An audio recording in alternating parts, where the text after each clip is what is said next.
Thanks, Julie. And Rushanara, please. Good afternoon.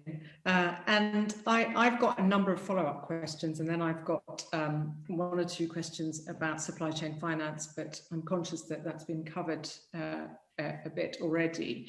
So in the context of culture that Lord Macpherson talked about, culture of the civil service, behaviours of ministers, understanding what each group, how each group should operate. And having spent a bit of time as a civil servant and then in politics, I'm very mindful of the importance of respecting the boundaries of the two roles.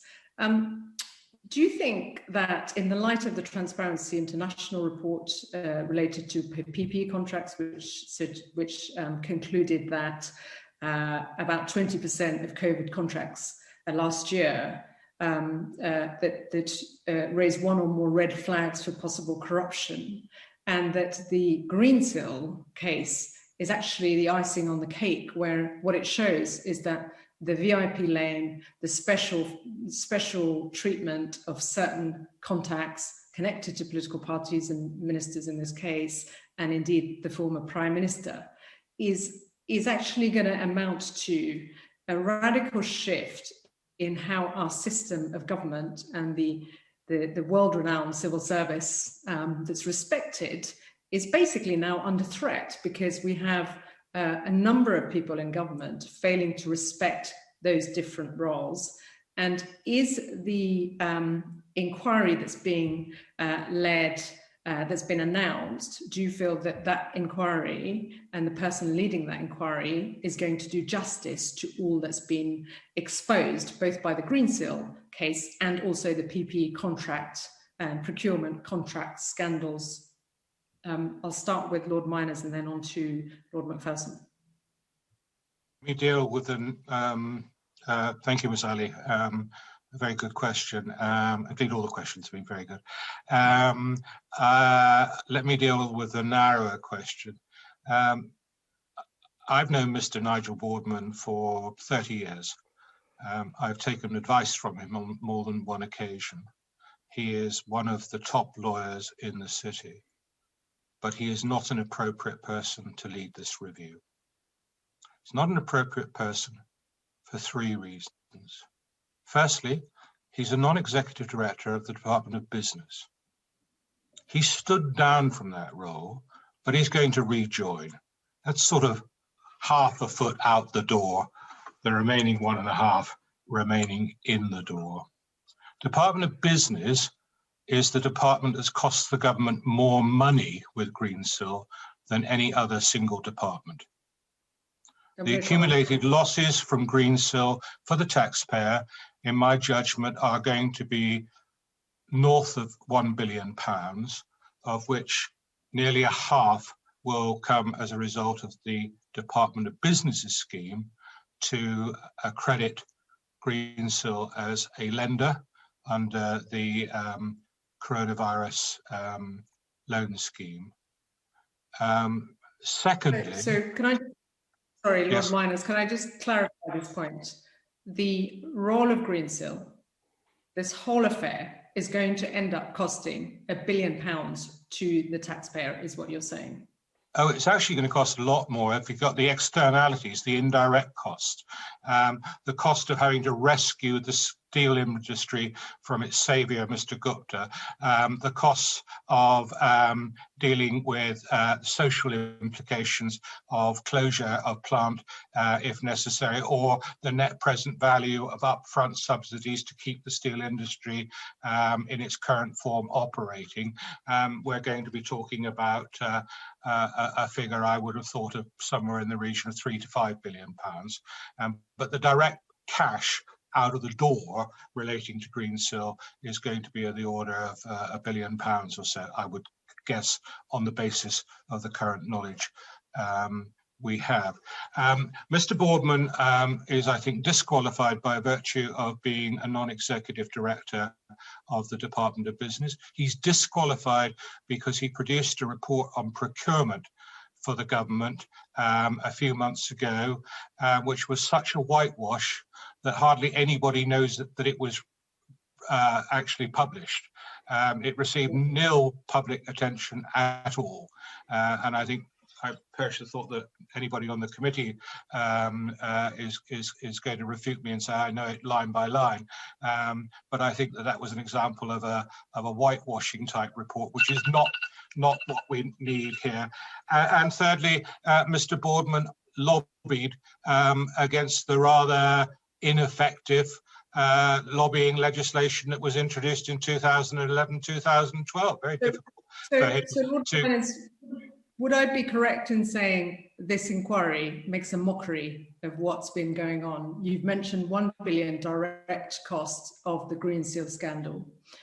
You've mentioned a potential 3 to 5 billion of indirect costs of the Greensill scandal, and you've now spoken about the person who's meant to be leading the inquiry.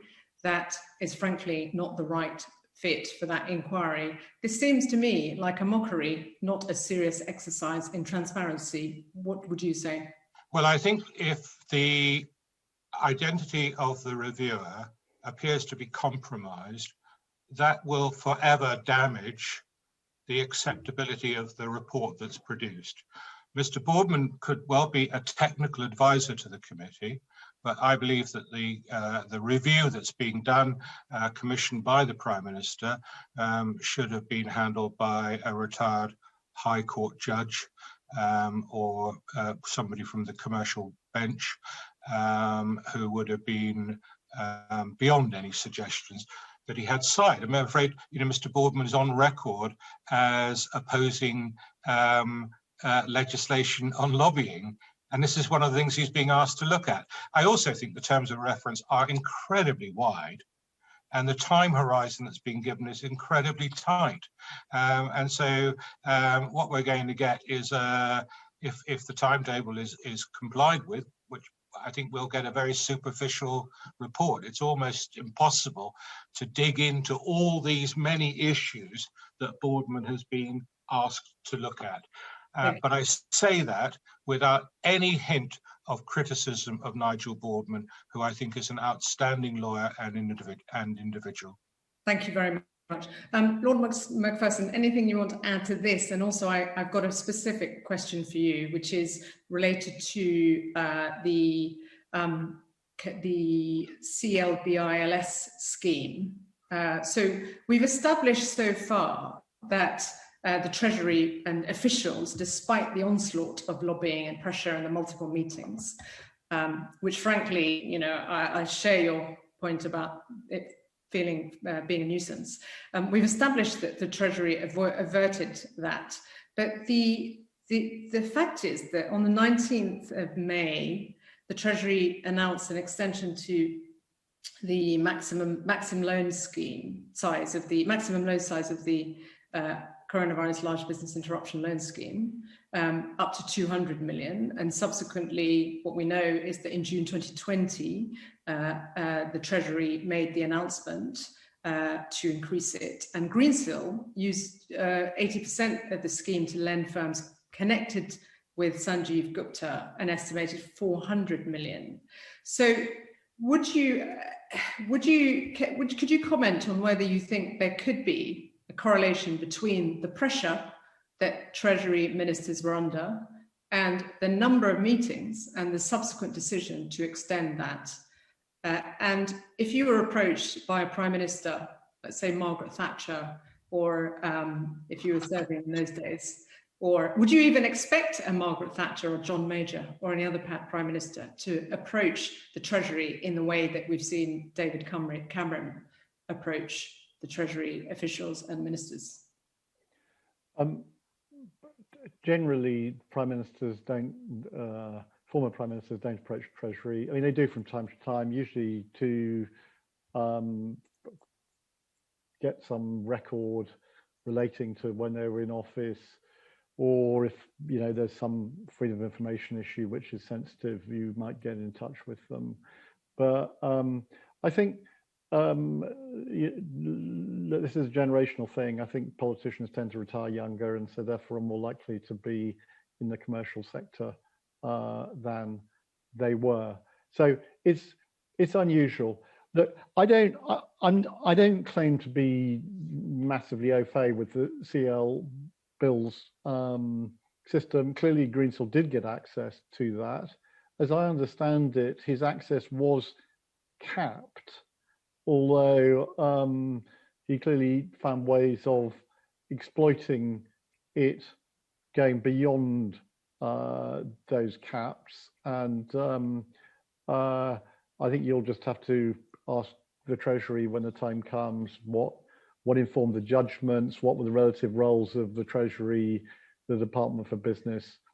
And sure, I hear you, but I just wanted to challenge the point you're making about whether we can draw conclusions thus far, given that in the end, Greensill did access government-backed loans, albeit under a different scheme, and that there are questions still to be answered on that.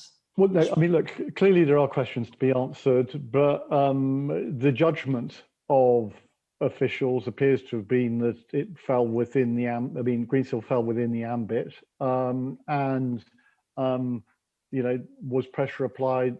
I don't know, but having resisted the pressure on the major scheme, my guess is officials, you know, were satisfied that Greensill was eligible, although it's interesting that their eligibility was capped. But some might argue that the ministers, Treasury ministers and officials and other government ministers, and notably Bayes, were beaten into submission ultimately with all this. Well, no doubt you will. You'll get to the bottom of this. Sitting on the side, it's very hard to tell. Thank you. I'm going to bring in Lord Miners, but I also want to bring in Dr. Bruce about the supply chain finance and whether it's a useful product or just an accounting trick allowing firms to just take debt that doesn't look like debt. And also this issue about why, you know, late payments, surely it's not beyond the wit of government to come up with a scheme where late payments can be addressed at a policy level rather than coming up with what now appears to be rather than these Ponzi schemes or schemes that put the consumer interest and public interest at risk. So Lord Miners and then Dr. Bruce. The decisions on CBILS were made by the Department of Business, by the British Business Bank. They were not made by the Treasury. That's one of the questions I have had answered very clearly from the Treasury, saying nothing to do with us, Gov. What you do, I believe, need to do is to ask the British Business Bank how they formed the view they did, that Greensill met their requirements for accreditation, what due diligence they did on the capital base of Greensill and its ability to absorb losses. And then we have this extraordinary issue that they were given a limit, but they didn't get a phone call from the British Business Bank, as we get from our own banks, saying, Lord Miners, you're about to go overdrawn. They just carried on lending more money, and those guarantees will now be called on. They may indeed be called upon by the creditors to Greensill. So I think your committee or another committee needs to spend serious time on that with Bayes, which again comes back to my my view that Nigel Boardman is just disqualified as an independent voice on this matter. Yes, supply chain finance is used to disguise debt. In other countries, particularly the States, the SEC is now looking at this very carefully, but I understand the International Accounting Standards Board has decided not to look at this at the moment, but we have our two academics who know much more. Yes, of course, government can pay earlier, but also remember that David Cameron commissioned Sir Philip Green, no less, the well-known Monaco-based retailer, to do a report on government procurement as advisor to the government in 2009. And Sir Philip Green's principal recommendation was pay your suppliers later. So you've got a government which is facing in two ways. At one stage, Mr. Cameron was endorsing a report which said the government would help improve the quality of its procurement by paying more slowly, whilst a few years later, he's saying, hey, we need to pay quite faster. So no doubt you can ask Mr. Cameron that question as well. Dr. Bruce. Thank you. We are where we are, and I think this is one of the problems. As part of preparation of this, I've talked to some people I know at very senior level in big corporates, and I think there's a general agreement that had we not gone down the road of supply chain finance, we could have a more ideal situation where people were paying their bills earlier, and that could even possibly be regulated. The problem is we now have created a system which, not the Greensill solution, but the sort of what I might call the honourable one. There are big advantages to it. And I think the point about it, which we mustn't lose sight of, is that the ability of AAA rated or better, highly credit scored companies to enable their suppliers to be paid earlier at very low rates of interest doesn't just affect those companies, it affects their suppliers. So tier 2, tier 3 suppliers, tier 4, whatever, all can get paid earlier, not through using supply chain finance again, but simply because the tier 1 supplier gets paid earlier. Now, I did write a couple of weeks ago that in an ideal world, we wouldn't have any of this. Everyone would pay their bills on time and it would be fine. But we have created a situation which relies on this low cost finance, provided that you have the separation between the roles. So you have a supplier, you have a customer, and you have a bank. And the Greensill solution has taken that, as we said earlier, through not just securitization, but because they're not a bank, they're an intermediary. And as Paul has made clear, I mean, they're charging fees.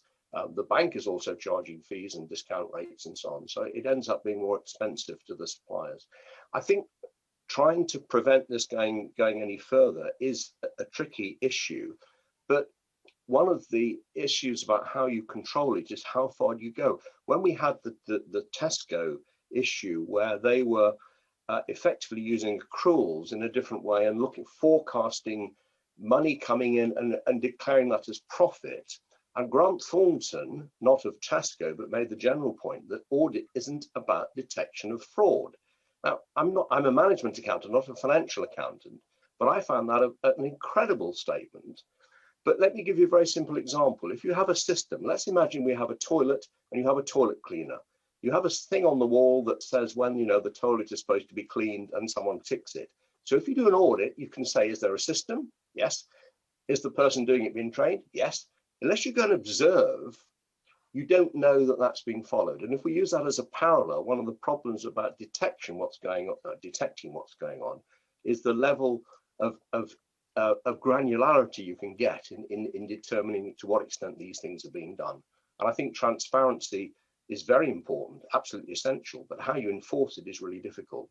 I'm not sure if that answers your question, but I think we don't want to throw the baby out with the bathwater. There are some very strong benefits of honourably managed supply chain finance, and I don't think we want to lose those. Thank you. But it seems to me that given the costs of what seems like a dishonourable management of supply chain finance in this case, we're going to need to sort this out and make sure the system is clean so that taxpayers don't end up losing out, as it seems, as Lord Minus has said, that they will, in the order of 1 billion directly and 3 to 5 billion indirectly. And there are real consequences for people's jobs and livelihoods. Thank you. Thank you all very much.